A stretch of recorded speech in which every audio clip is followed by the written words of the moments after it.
Muy buenas noches, Dios le bendiga, una vez más aquí el hermano César. Eh, el día de hoy estoy grabando este tema que me lo han pedido, que sobre la oración en lenguas. Y me pidieron por favor que profundice lo más que pueda, por lo cual lo voy a hacer en dos partes. Así comenzamos esta enseñanza en el nombre del Padre, del Hijo y del Espíritu Santo. Amén. Decimos juntos: Dios te salve María, llena eres de gracia, el Señor es contigo, bendita tú entre todas las mujeres, y bendito es el fruto de tu vientre Jesús. Santa María, Madre de Dios, ruega por todos los pecadores, ahora y en la hora de nuestra muerte. Amén. Vamos a ver que cuando tuve la oportunidad de asistir a una comunidad de personas que estaban orando, me pareció algo raro ver este grupo de personas que estaban orando y hacían unos sonidos que yo no entendía, que no eran, que yo los podía captar lo que estaban diciendo, por lo cual me llamó la atención. Entonces la pregunta es, ¿qué me impedía a mí en ese momento poder entender o apreciar la oración que estaba ocurriendo en lenguas? Bueno, primeramente era mi pobre entendimiento. No había sido instruido, ¿sí? No tenía conocimiento de las cartas papales, mucho menos del catecismo católico, ¿sí? Y tampoco de la Santa Biblia, tanto como el Antiguo Testamento se refleja en el Nuevo Testamento, ¿no? Y como Cristo es prefigurado en el Antiguo y se realiza en el Nuevo Testamento. Al igual como está María presente en el Antiguo Testamento y como ella se hace presente también en el Nuevo Testamento, basado, sí, en lecturas bíblicas que hablan sobre ella. Entonces vamos a ver, ¿qué me pedía a mí? Tremendamente mi pobre entendimiento de la oración en lenguas, ¿sí? Pensaba que era algo irreal, algo ingenuo, algo que alguien se lo había inventado. Pensaba que era elitista, o sea que elitista significa que un grupo de personas querían mostrarse algo mejor que los demás. Me parecía muy abstracto, que es abstracto, que no es concreto, que no se ve, que no es tangible, que no lo puedo desarrollar. Y también, ¿qué más me impedía? Era el razonamiento humano, donde yo veía mi percepción subjetiva, que subjetiva significa una percepción sin base de datos, solamente a lo que se ve en ese momento, una opinión subjetiva, una opinión basada en mi propio entendimiento, pero que no está basado en hechos reales, ¿sí? Y sobre todo, me parecía que algo psicológicamente no estaba bien. Entonces, vamos a ir al Catecismo Católico numeral 2644. Dice bien claro que el Espíritu Santo enseña a la iglesia y le recuerda todo lo que Jesús dijo. Enseña y le recuerda todo lo que Jesús dijo. Pero también educa en la vida de oración, suscitando expresiones. Ahí está, una expresión de fe, ¿sí? Suscitando expresiones. ¿Qué significa suscitar? Que sale a la luz una expresión de fe. Dice aquí, que se renuevan dentro de unas formas permanentes de orar. La Iglesia Católica nos enseña que hay oración de bendición, petición, intercesión, acción de gracias y alabanza. Yo nunca había escuchado a un grupo de gente alabando con ese tipo de sonidos que no entendía yo para nada, ¿sí? Pensaba yo que eran personas que querían imitar a otro grupo de personas de otra fe, porque eso es lo que me percibía al principio. Pero el Catecismo Católico me enseña muy bien que dice aquí que el Espíritu Santo enseña a la iglesia y recuerda todo lo que Jesús dijo, pero también le educa a orar. Sigamos, numeral 2639. La alabanza es la forma de orar que reconoce de la manera más directa que Dios es Dios. Le canta por él mismo, le da gloria no por lo que hace, sino por lo que él es. Por lo cual el Espíritu Santo de Dios se une a nuestro espíritu. Mira lo que es el numeral 2639 ahora. Cuando estamos en ese momento de la alabanza y salen esa expresión de oración, es porque el Espíritu de Dios y el Espíritu nuestro, por el sacramento del bautismo y confirmación, se ha unido. ¿Sí? Sigamos. Pero la Escritura nos dice bien claro en 1 Corintios capítulo 12, versículos de 28 al 30, dice así: en primer lugar están los que Dios hizo apóstoles en la iglesia. ¿Quiénes son al día de hoy? Los obispos. Sigamos. En segundo lugar, los profetas. ¿Quiénes son al día de hoy? Los sacerdotes católicos, los presbíteros, ¿sí? En tercer lugar, los maestros. ¿Quiénes son el día de hoy? Los diáconos. Y luego dice, después vienen los milagros, luego el don de curaciones, la asistencia material, la administración de la iglesia y los diversos dones de lenguas. O sea, toma el último lugar en la jerarquía eclesiástica en la primera iglesia cristiana. ¿Sí? Dice el apóstol Pablo, ¿acaso todos son apóstoles? ¿O todos profetas? ¿O todos maestros? ¿Pueden todos orar milagros, curar enfermos, hablar lenguas o explicar lo que se dijo en lenguas? Palabra de Dios. Quiere decir que en la primera comunidad cristiana, cuando se reunían en oración, era normal que en oración saliera la oración en lenguas. El Espíritu de Dios se comunicaba con el Espíritu de cada persona que estaba reunida en esa comunidad, con los que tenían ese carisma de orar en lenguas, ¿sí? Ese carisma. Entonces, eso es importante que entendamos, que en la iglesia cristiana había milagros, sí había. Había ocasión de enfermos, sí había. ¿Sí? Claro que sí había. Había asistencia material a los pobres, claro que siempre ha habido y sigue habiendo. Sin embargo, hablar en lenguas o explicar lo que se dijo en lenguas, miren lo que dice el apóstol Pablo en 1 Corintios capítulo 12, versículo 28 al 30. Entonces, los dones del Espíritu Santo, en el numeral 1830, nos va a decir que la vida moral de los cristianos está sostenida, nuestra vida moral. ¿Qué significa la vida moral? Lo que está bien y lo que está mal, ¿sí? Nuestra vida moral, cómo cuidamos el cuerpo, ¿sí? Cómo oramos, cómo pensamos, la vida moral, ¿sí? Lo correcto, lo recto a los ojos de Dios, está sostenida por los dones del Espíritu Santo. Quiere decir que es una gracia que Dios derrama en el ser humano a través del sacramento del bautismo y que se manifiesta en su plenitud en el sacramento de confirmación. Dice aquí, esas son disposiciones permanentes, o sea, esta gracia de Dios es permanente, que hacen al hombre dócil para seguir los impulsos del Espíritu Santo. O sea, estamos llamados a estar flexibles a la escucha de cómo se mueve el Espíritu Santo en nuestra vida, ¿sí? No lo digo yo, dice el Catecismo Católico numeral 1830. O sea, que esto es católico. Claro que sí lo es. Orar en lengua es católico, sí lo es. Oración de alabanza, sí lo es. Muy bien. Muy bien, la pregunta es solamente para un grupo de personas? Vamos a ver más tarde que no es así, que es para toda la Santa Iglesia Católica. Muy bien, sigamos leyendo. Numeral 1831. Los 7 dones del Espíritu Santo son sabiduría, inteligencia, consejo, fortaleza, ciencia, piedad y temor de Dios. Pertenecen en plenitud a Cristo. Y aquí está. Y todos los que son guiados por el Espíritu de Dios son hijos de Dios. Cuando hemos recibido el sacramento del bautismo, ¿sí? Y nos hemos formado en nuestra fe católica, si eso sí ha sido el caso, Dios quiera que sí, ¿sí? Y si no lo ha sido, pues de forma después, lo importante es formarte, tomar instrucción bíblica, sí, primero, ¿sí? Para ver cómo el Antiguo Testamento y el Nuevo Testamento se juntan entre sí, están entrelazados, y luego entrar a estudiar los evangelios y luego las cartas pastorales, ¿sí? Pero dice aquí que todos los que son guiados por el Espíritu de Dios son hijos de Dios. Entonces, ¿soy hijo de Dios por el bautismo? Lo soy. Por lo tanto, tengo que estar dócil a los impulsos del Espíritu Santo. Ahora, ¿qué es lo que es falso? ¿Por qué alguien como yo veía que era falso este concepto de esta manifestación del Espíritu Santo cuando recién comencé hace 18 años? Algo nuevo, algo diferente que nunca en mi vida había visto. ¿Y por qué? Porque no me di la oportunidad tampoco de ir a los grupos de apostolado. Porque estoy seguro que en un punto de mi vida alguien me invitó y yo dije que no. Eso siempre pasa. Entonces, dice así. El valor del carisma, ¿qué es el carisma? El carisma es el fruto de ese don del Espíritu Santo que se te fue regalado. Sabiduría, inteligencia, consejo, fortaleza, ciencia, piedad y temor de Dios. Cada don que se manifiestan, ahí se muestran 7. Pero el 7 significa en la Biblia el número perfecto. O sea que hay más dones y por cada don que Dios regala va a haber un fruto. Y ese se llama el carisma. ¿Sí? Entonces, ¿qué es lo que hace falso el concepto del carisma en el punto de vista mío en ese momento? El valor del carisma no debe medirse por su carácter extraordinario. O sea, es normal. Lo anormal es que no ocurra. ¿Sí? Extraordinario y sensacional. La gente dice, esto es sensacional, busca sensacionalismo, y no es así.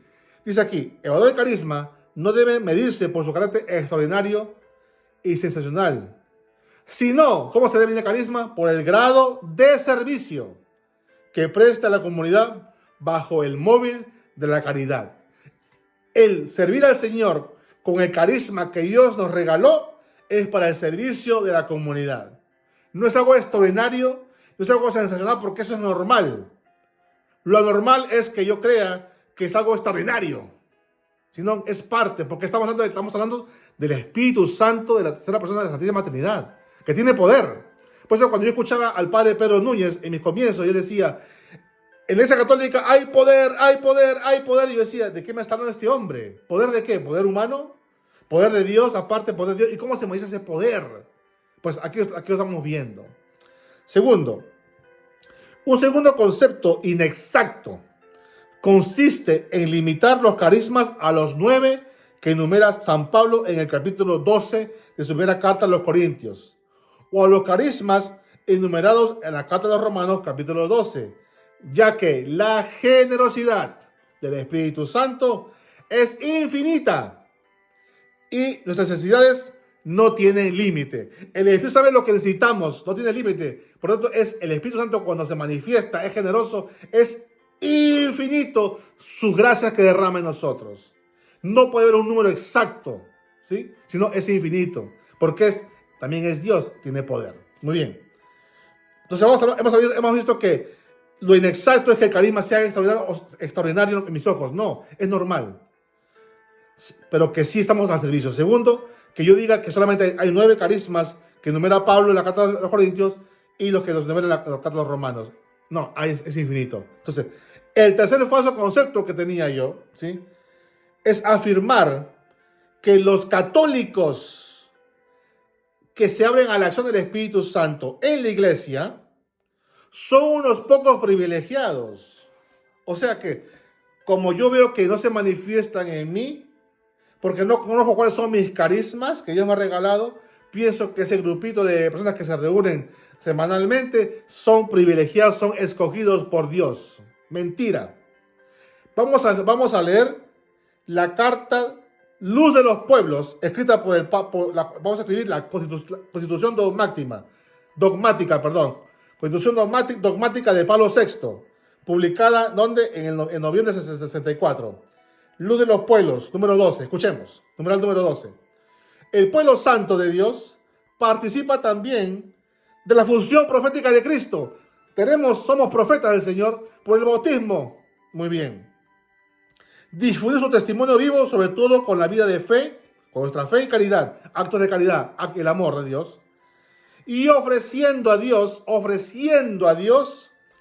el sacrificio de alabanza. O sea, lo que Pablo VI escribe en Lumen Gentium, que es Luz de los Pueblos número 12, no está tan lejos de lo que dice el Catecismo Católico numeral 2644, como mostrar que hay oración de alabanza. Sigamos leyendo. ¿Sí? Dice, la oración de alabanza, que es fruto de los labios que se confiesa su nombre. Entonces, cuando tengo esa relación con el Espíritu Santo, eso es lo que se va a manifestar. La alabanza a Dios. Entonces, digamos, ¿qué es la alabanza? Es la forma de orar que reconoce de la manera más directa que Dios es Dios, y no por lo que Él hace, sino por quien Él es. Le damos piropos a Dios. Dios es fiel, Dios es poderoso, Dios es misericordioso, Dios es caritativo, Dios es un gran pintor, un gran diseñador, un gran creador, ¿sí? Dios es amable, ¿sí? Dios es amor. Mira, ¿cuántos nombres le podemos poner? Y si vas a los salmos, al salmo de alabanza, busca los salmos de alabanza en la Santa Escritura, léelos constantemente, léelos para que cuando empieces a alabar al Señor, fluya las palabras como el salmista. Amén. Sigamos. Pero acá dice bien claro, en el número 12 de Lumen Gentium, Luz de los Pueblos, la totalidad, todos los fieles, incluye obispos, desde los obispos hasta los laicos, así como le escucha Pablo VI, Lumen Gentium, numeral número 12, dice que la totalidad de los fieles, de los obispos hasta los laicos, tienen la unción del santo. Tiene la unción de Dios. ¿Por cuándo? Por el Espíritu Santo que fue derramado en nosotros Es católico, es para toda su iglesia. ¿Sí? No lo digo yo. Lo dice aquí la Constitución Dogmática Lumen Gentium y lo dice el Catecismo Católico. ¿Sí? Y sigamos leyendo. Además, el mismo Espíritu no solo santifica y dirige el pueblo de Dios mediante los sacramentos. O sea, los sacramentos son el medio de santidad, lógicamente. Qué hermoso, una gracia de Dios.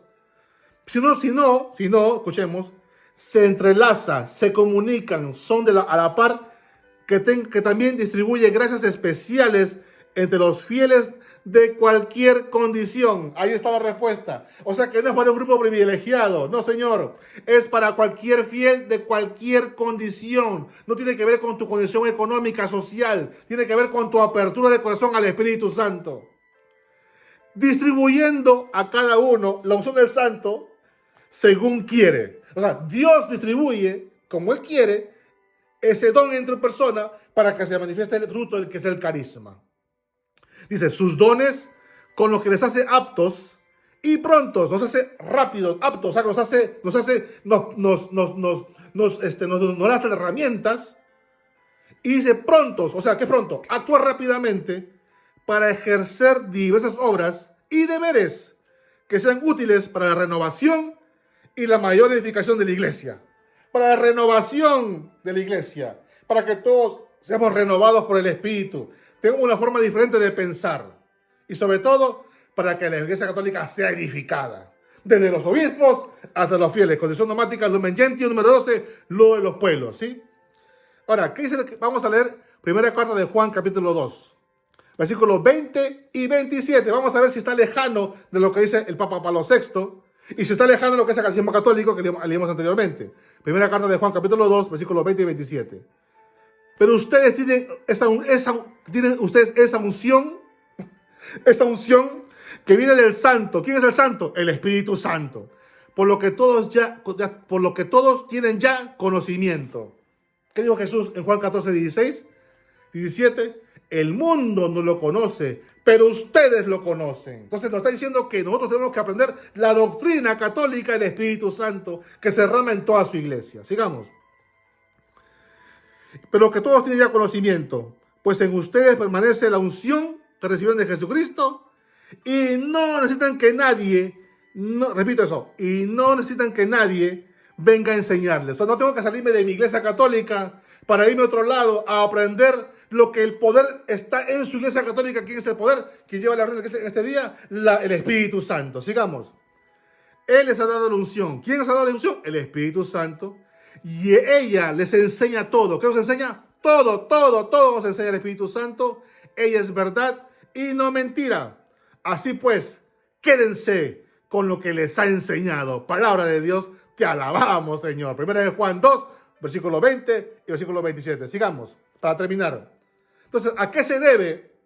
A que en las parroquias católicas o en la Santa Iglesia Católica, ¿a qué se debe esa pobreza de apreciar el Espíritu Santo? Número uno, lo que me pasaba a mí, mi falta de instrucción. Con otras palabras, yo caminaba pensando en lo que decía el ser humano de la razón. Pero esto es divino, por lo tanto yo estaba completamente perdido en el espacio. Segundo, al poco aprecio que se tiene por los dones. Ajá, ¿por qué? Porque no los experimentamos, porque no nos salimos a él. ¿Sí? Tercero, porque miramos que hay cosas exageradas de algunos. Vemos algo exagerado y pensamos que eso no es. Concéntrate en que Dios trabaja para ti, no en el que está al lado tuyo. Y siguiente, al poco o ningún uso de estos dones para el beneficio y crecimiento de la comunidad. Número uno, mi falta de instrucción. Dos, el poco aprecio que tiene por los dones. Tres, las posiciones exageradas de algunos, lo que otros opinan, porque una vez más, no se han informado, no han estudiado la doctrina católica del Espíritu Santo, no han leído el catecismo, no han leído la carta del Papa, piensan que eso es de otra fe y están incorrectos. Y al poco o ningún uso de estos dones para el beneficio y crecimiento de la comunidad. Entonces, ¿cuáles son las consecuencias? Y aquí voy a terminar para la parte 1, y ya la segunda parte será justamente, vamos a hablar sobre el don de piedad y cómo se manifiesta el carisma de orar en lenguas, ¿sí? Muy bien. Consecuencias. El hecho de que una comunidad tenga una disponibilidad limitada, o sea, que se pone límites a esta manifestación del Espíritu Santo, pueden afectar profundamente la vida y la experiencia de esa comunidad. Exactamente. Si pienso que eso no ocurre, que eso no es, entonces eso es lo que no se va a manifestar. ¿Ve? Puede afectar su culto eucarístico. Imagínense. Puede afectar mi vida como creyente de la Santa Comunión. Porque pienso que allá no hay nada. Y sin embargo está Cristo vivo y lleno de poder. Segundo, la oración privada de sus miembros. Dejamos de orar en comunidad. Dejamos de orar personalmente. Tercero, la manera cómo se proclama el Evangelio. Lo leemos, proclamamos el Evangelio como si fuera un libro. Pero si yo me informo, ¿qué es lo que estoy proclamando? ¿Cómo esa historia bíblica se conecta con el antiguo, con el Salmo y el Evangelio? Antes de proclamar la palabra, ya estoy listo para proclamarlo con la unción que Dios me ha regalado, que soy, en ese momento soy la voz de Dios al pueblo. Siguiente. Y sobre todo, el servicio al mundo. Por lo tanto, se empobrece la vida total de esa parroquia y de toda la iglesia. Cuando no se aprecia estos carismas y dones que Dios nos ha regalado y criticamos y pensamos que estamos correctos y no nos hemos informado, ¿qué hace? Causa daño a una comunidad y por lo tanto pensamos que eso es de un grupo de personas cuando Pablo VI dice, y también el Catecismo Católico también lo dice y lo vuelve a reafirmar, que es para toda su iglesia. Desde aquí me despido y que Dios me lo bendiga. Y nos veremos pronto en la siguiente parte 2 del Orar en Lenguas. Hablaremos sobre los dones, el don de piedad y cómo se manifiesta el carisma de Orar en Lenguas, incluyendo cartas papales, una vez más, del Lumen Gentium número 30. Cuídense y Dios los bendiga. Hasta luego.